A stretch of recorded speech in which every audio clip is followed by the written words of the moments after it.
Shalom, damai sejahtera buat kita semua yang hadir pada hari ini.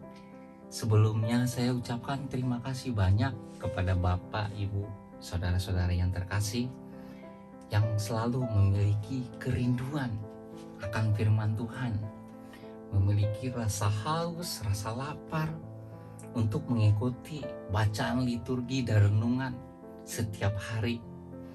Oh iya, Bapak Ibu saudara-saudara yang terkasih, hari ini hari Rabu, tanggal 12 Januari tahun 2022, kita memperingati Hari Santa yang jatuhnya itu yaitu kepada hari Santa ini namanya Santa Margareta dari Bourges.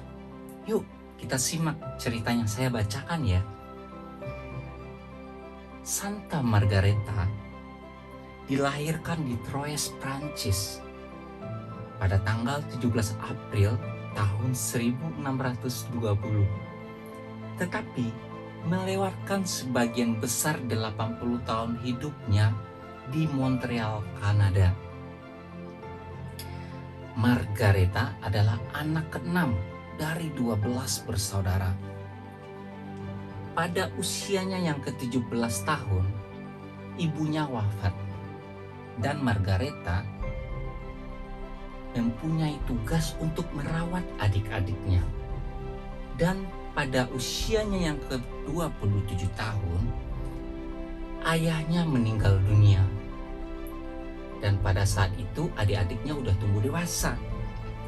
Dan disitulah Margareta mulai betul-betul mendekatkan diri kepada Tuhan, memohon doa untuk arah hidupnya.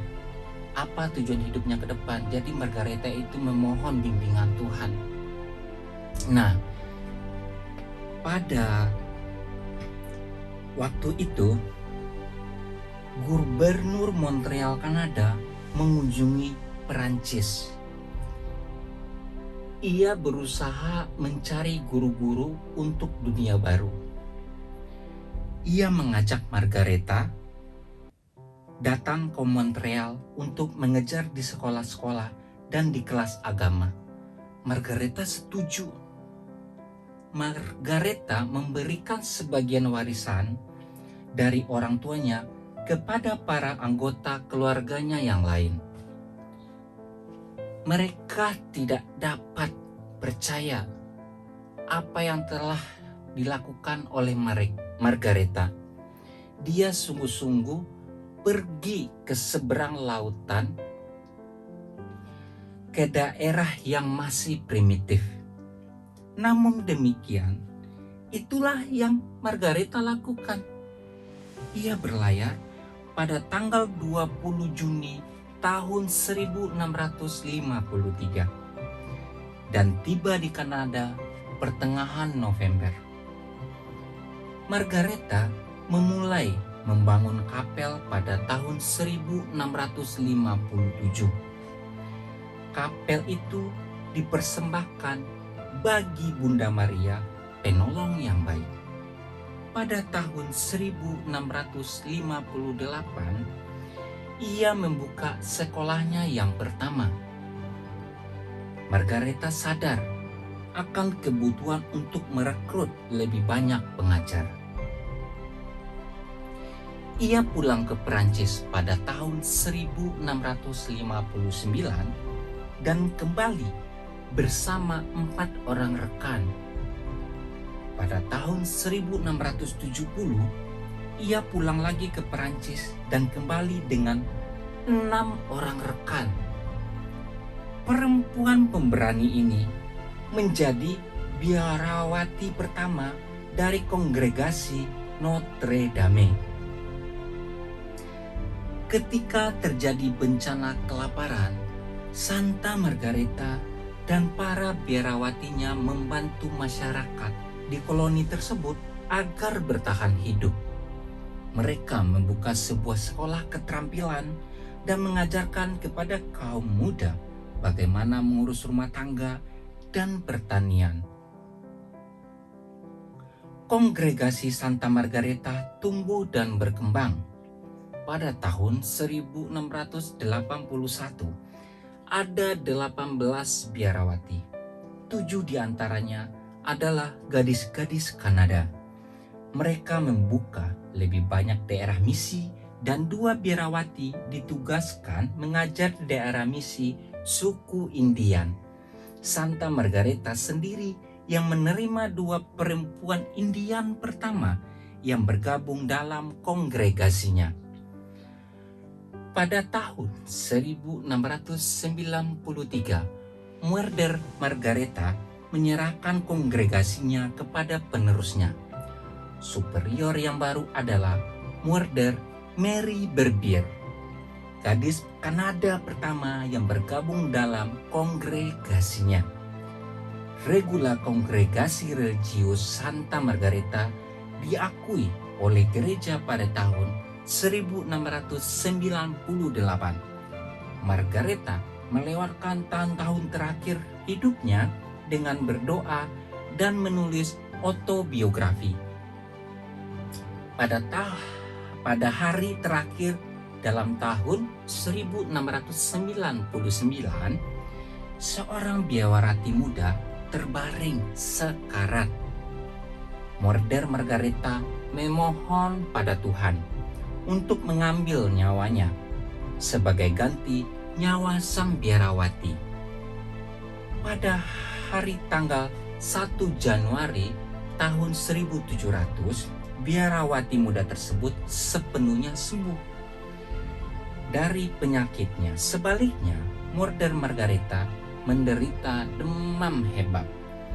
Ia menanggung sakit selama 12 hari dan wafat pada tanggal 12 Januari tahun 1700. Ia dinyatakan kudus oleh Paus Yohanes Paulus yang kedua pada tanggal 2 April 1982. Jadi di sini ada sedikit kutipan ya Bapak Ibu Saudara-saudari terkasih. Ini kutipannya sangat bagus sekali. Ayo dengarkan ya. Sepanjang hidupnya Margareta melayani mereka yang membutuhkan pertolongannya. Adakah seseorang dalam hidupku yang mungkin membutuhkan pertolonganku hari ini? Nah, jadi itulah ya Bapak Ibu Saudara-saudari yang terkasih di dalam nama Tuhan kita Yesus Kristus, tentang renungan biografi Margareta yang singkat ini ya ceritanya ya. Jadi di sini Santa Margareta itu mempunyai kerinduan setiap hari. Siapa ya yang kira-kira bisa saya bantu untuk hari ini? Dan siapa yang kira-kira membutuhkan bantuanku untuk hari ini? Jadi kalau sepenuhnya kita ini hidup untuk melayani Tuhan dan belajar untuk selalu mendekatkan diri kepada Tuhan, mengikuti apa yang dikehendaki oleh Tuhan, Tuhan akan menunjukkan kepada kita kerinduan kita itu apa, keinginan kita apa, sesuai dengan kehendak Tuhan. Tuhan akan menuntun langkah kita supaya hidup kita ini selalu semakin dekat dengan Tuhan dan menjadi berkat bagi sesama. Nah, begitulah ya Bapak Ibu Saudara-saudari yang terkasih. Saat ini sampai di sini dulu, sampai jumpa esok hari. Terima kasih.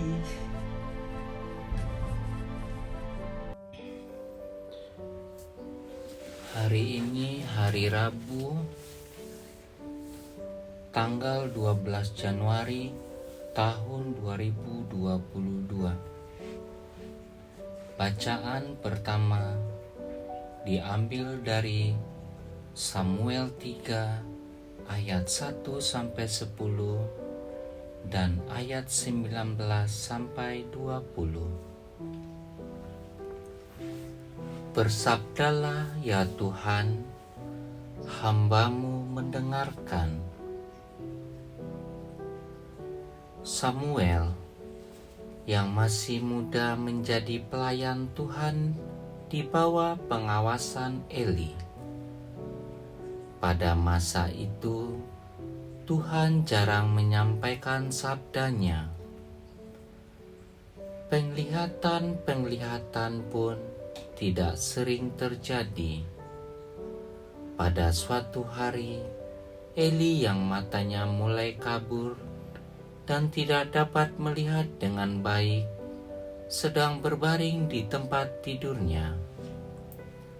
Lampu rumah Allah belum lagi padam.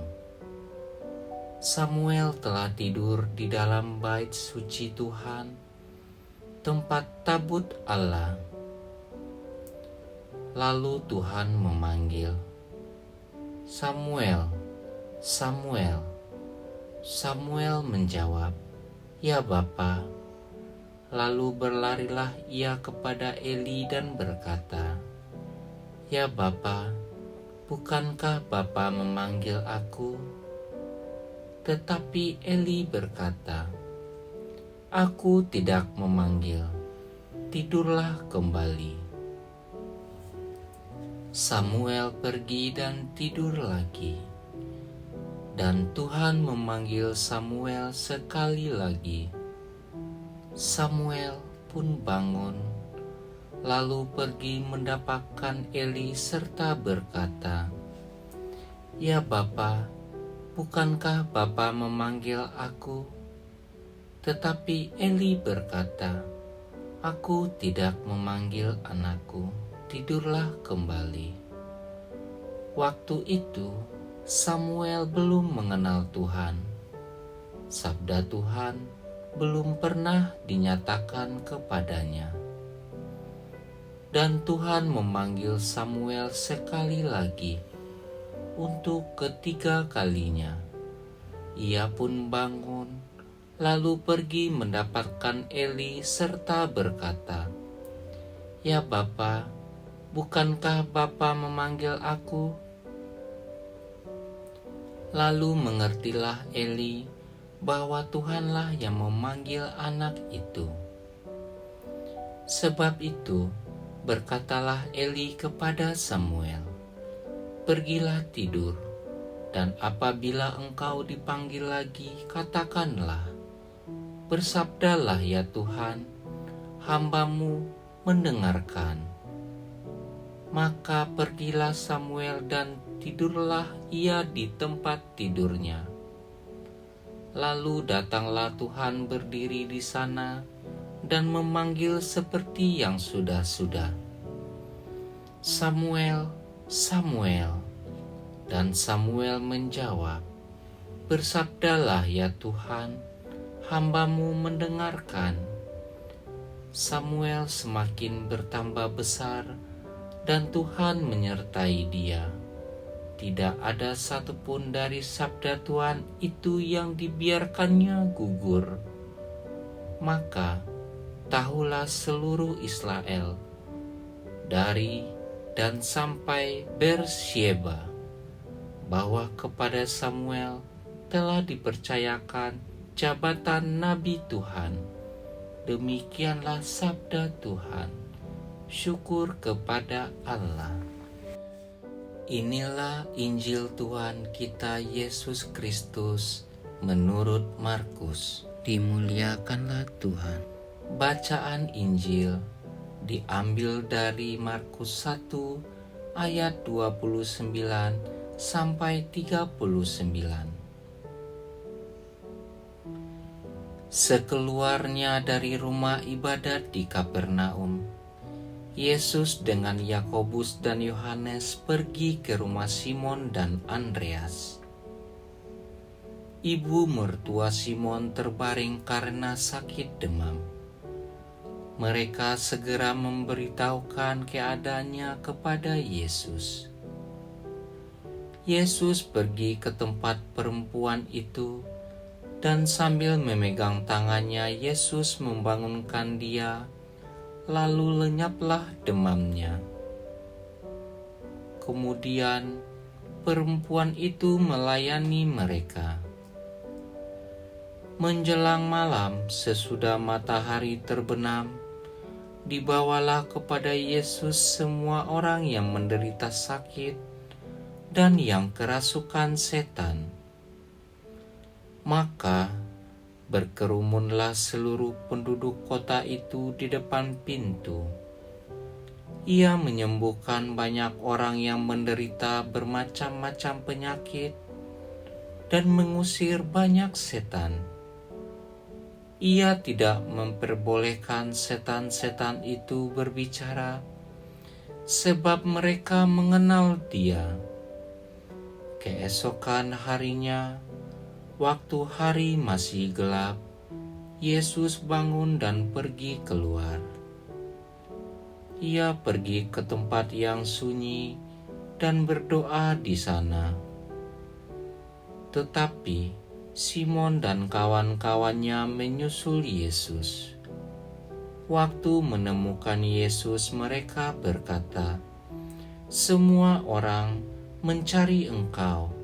Jawab Yesus, "Marilah kita pergi ke tempat lain, ke kota-kota yang berdekatan, supaya di sana juga aku memberitakan Injil, karena untuk itu aku telah datang." Lalu pergilah Yesus ke seluruh Galilea, memberitakan Injil dalam rumah-rumah ibadat mereka dan mengusir setan-setan. Demikianlah sabda Tuhan. Terpujilah Kristus. Renungan Harian Katolik, hari Rabu tanggal 12 Januari tahun 2022. Peranan Hana yang istimewa terbaca dalam Samuel anaknya. Anaknya dididik dalam hubungan dengan Allah sebagai orang beriman. Ia mempersembahkan anaknya ke Kinisa, kemudian menyerahkannya sebagai bujang yang mengabdi pada Kinisa. Kepekaan membaca rencana dan kehendak Allah dikembangkan bersama Eli, sang imam yang mendidiknya.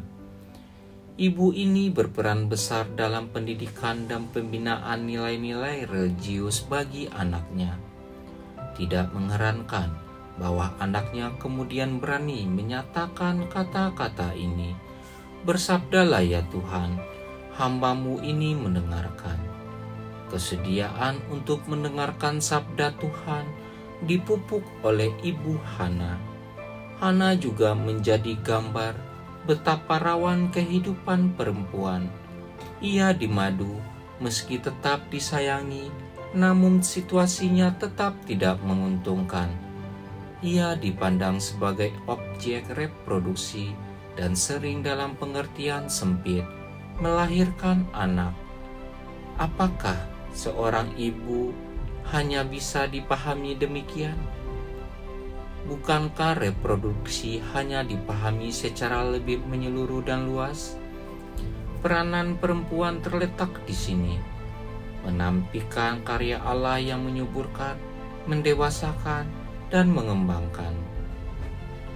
Hana juga tampil sebagai perintis masa depan yang baru. Ia memberikan kesempatan pembaharuan itu dalam diri anaknya. Anak inilah yang kemudian tampil sebagai hakim dan nabi yang memperbaharui kehidupan bangsa dan negara. Tuhan bersabda, tidak hanya melalui para penulis kitab suci, tetapi juga bersabda melalui ciptaan-ciptaannya yang terus bertumbuh dan berkembang, dan tentu saja dalam diri manusia yang diciptakan sesuai dengan gambar atau citra Allah.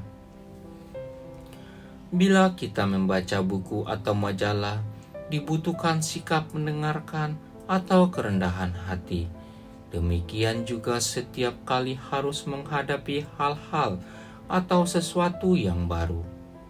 Teman, pekerjaan, tugas, lingkungan, dan seterusnya. Tanpa rendah hati dan sikap mendengarkan, kita tidak akan tumbuh berkembang sebagai manusia beriman sebagaimana diharapkan atau dikehendaki oleh Tuhan. Semoga demikian. Amin.